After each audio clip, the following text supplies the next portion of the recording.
Olá pessoal, bom domingo a todos. Na nossa leitura semanal, nós estamos lendo o livro Como Fazer Amigos e Influenciar Pessoas.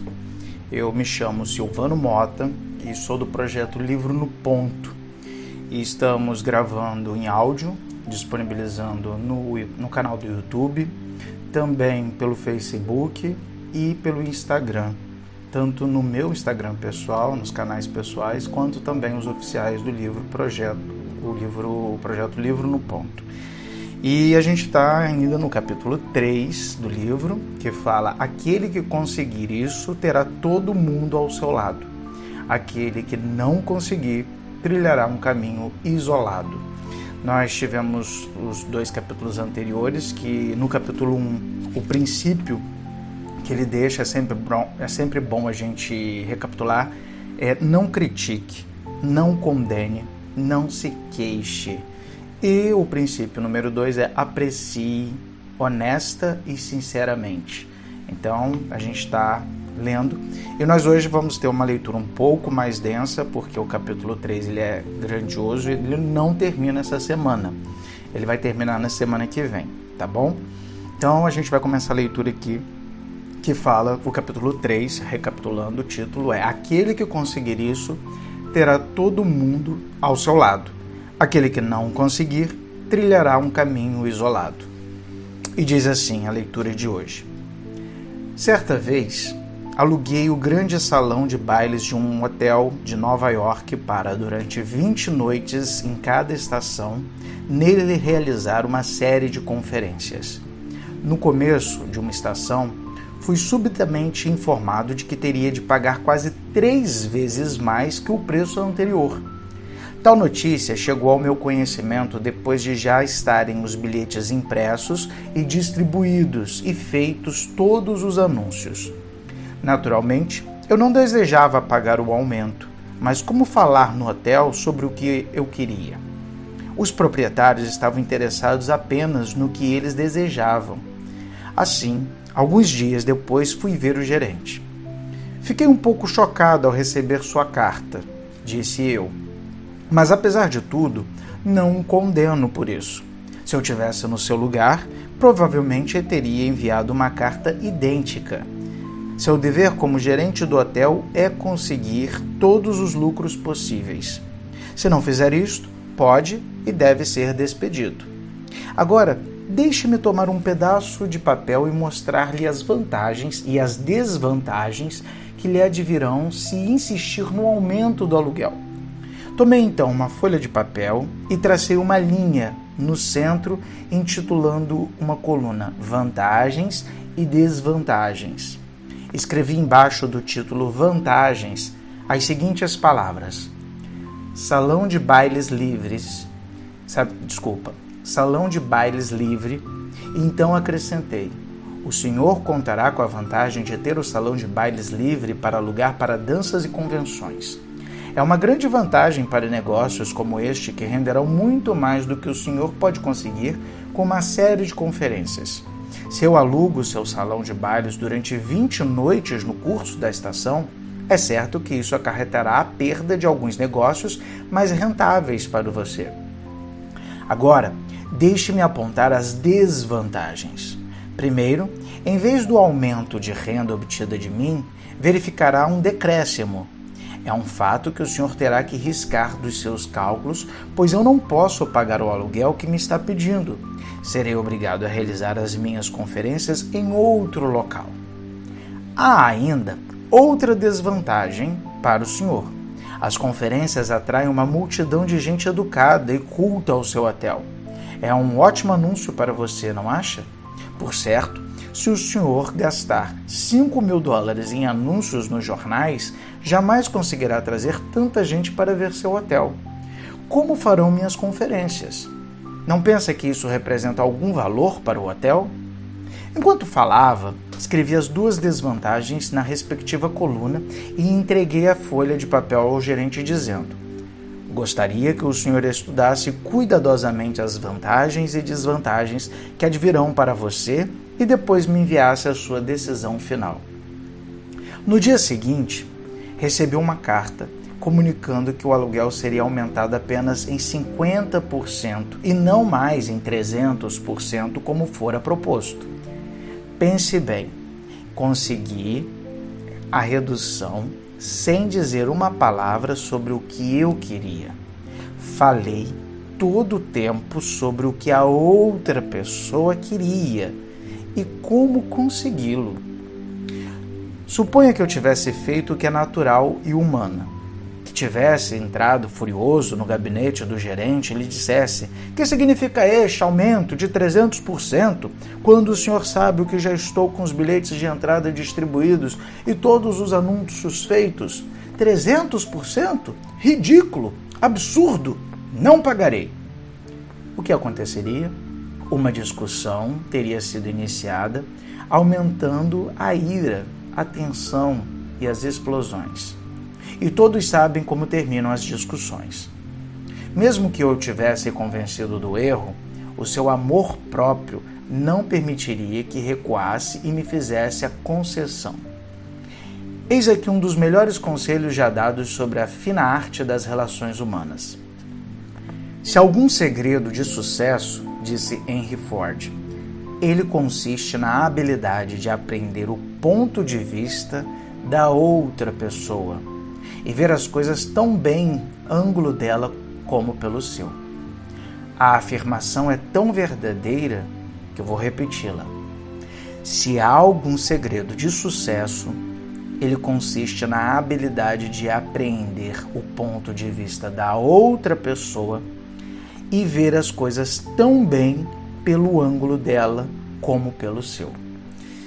Parando para fazer uma reflexão, que interessante, né? O que ele fez? Ao invés de ele chegar lá no hotel que ele já tinha feito o aluguel para vários dias e que estavam cobrando 300%, ele mostrou o que aconteceria se ele saísse e o que aconteceria se ele não saísse daquele lugar. Ou seja, colocando a situação para a pessoa que estava cobrando. Então, se você que está ouvindo, que está vendo, deseja algo que aconteça, a famosa empatia, né, se coloca no lugar do outro e pensa como ele receberia essa sua atitude, essa sua ação. Essa verdade é tão simples, tão evidente, que todos os homens deviam conhecê-la imediatamente. E, entretanto, ignoram-na 90% das pessoas em 90% das vezes.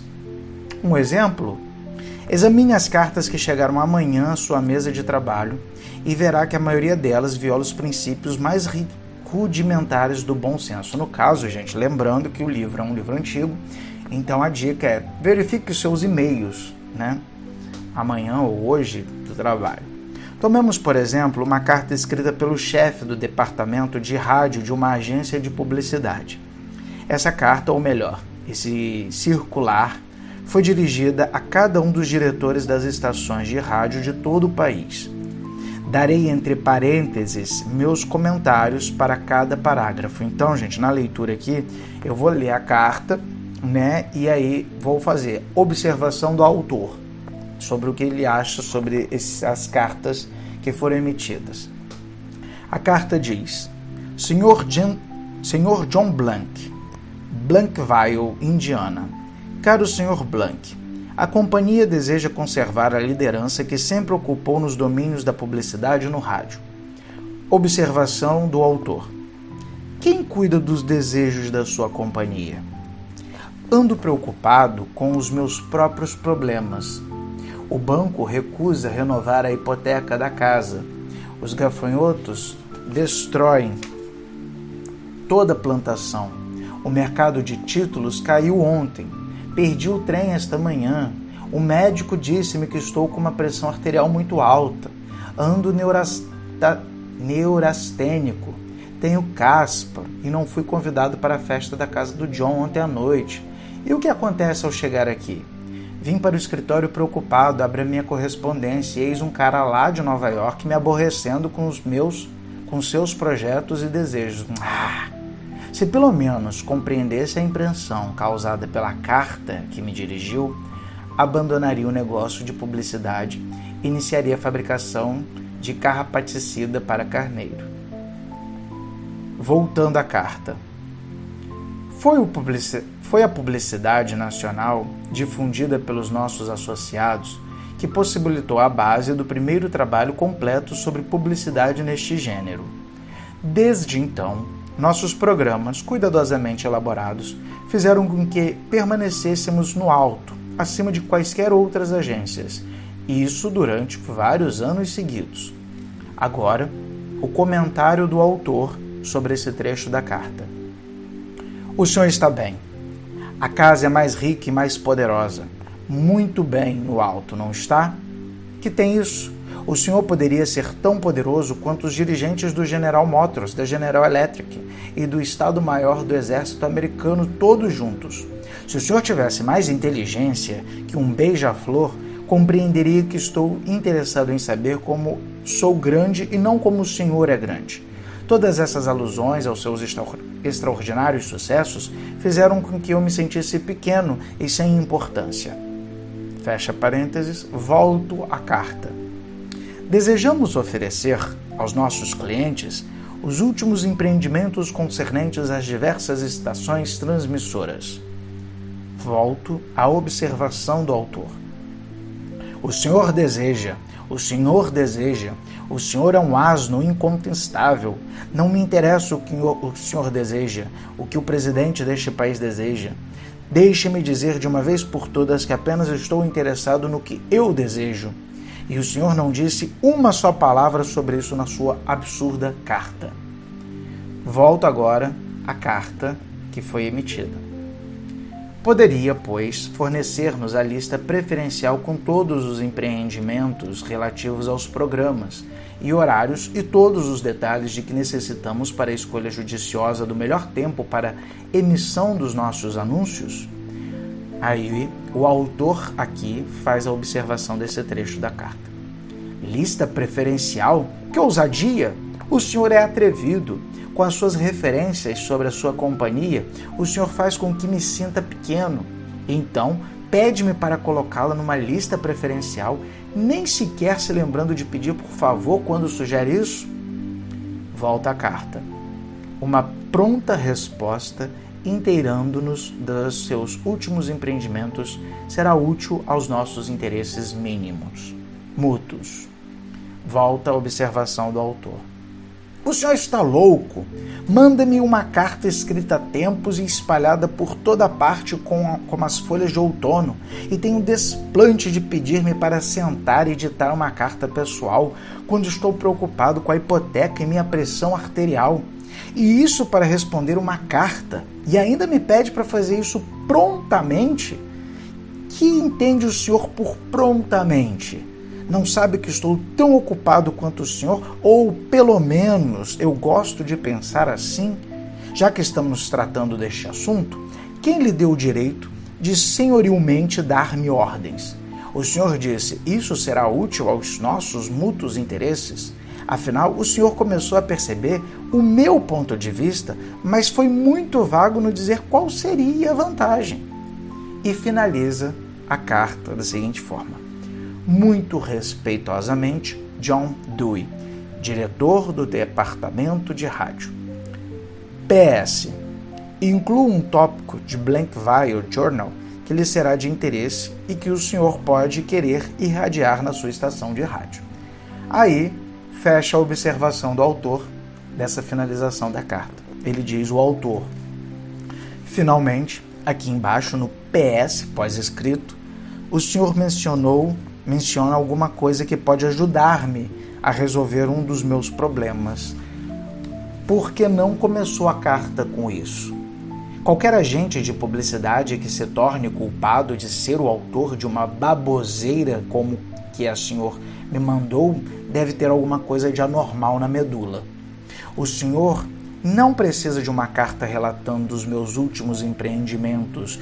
O que o senhor necessita é de um pouco de iodo na glândula tireoide. Ora, se um homem que dedica a sua vida à publicidade e se apresenta como um técnico na arte de influenciar as pessoas para comprar, escrever uma carta destas, O que podemos esperar de um açougueiro, de um padeiro ou de um mecânico? Eis aqui uma outra carta escrita pelo superintendente de uma grande companhia de cargas a um estudante de um dos meus cursos, o Sr. Edward Vermeulen. Qual o efeito causado pela mesma no homem a quem a missiva era dirigida? Leia e depois eu direi. Ou seja, aqui mais uma outra carta, né, em que o autor apresenta, onde as pessoas elas começam a escrever para outras, dizendo eu preciso, eu quero, eu necessito. Aqui é uma observação que eu estou fazendo, tá? E sem pensar como conseguir isso colocando a pessoa envolvida. O que você pensaria sobre? Como está passando? Qual é a situação aí? O que você acha se acontecesse isso? Já pensou se acontecesse isso ou isso? Dessas opções às pessoas. E aí, vou ler mais essa carta aqui, que vai dar para finalizar mais uma parte do texto. Eu vou fazer o seguinte, pessoal, para o áudio não ficar tão longo, essa segunda carta, que já são 15 minutos de duração, essa segunda carta eu vou deixar para a semana que vem, para a gente não ficar com o áudio tão longo, tá bom? Então, amanhã, uma dica aqui desse autor, veja os seus e-mails. Como as pessoas elas têm entrado em contato com você para pedir algo, ou como você tem pedido algo às pessoas sem envolvê-las, né? Quando você consegue envolver as pessoas naqueles seus objetivos, a questão se torna mútua, né? E aí não é só falar de você está falando também do outro. Então, lembrando que nesse capítulo 3, que a gente está lendo, que vai continuar semana que vem, é aquele que conseguir isso, terá todo mundo ao seu lado. Aquele que não conseguir, trilhará um caminho isolado. Eu espero todos vocês na semana que vem, pelo Instagram, e todos esses áudios estão no projeto Livro no Ponto. Eles estão também no meu perfil pessoal, no Facebook e também no YouTube, tá? É só procurar lá. Obrigado, tenham todos um excelente domingo e uma excelente semana. Tchau!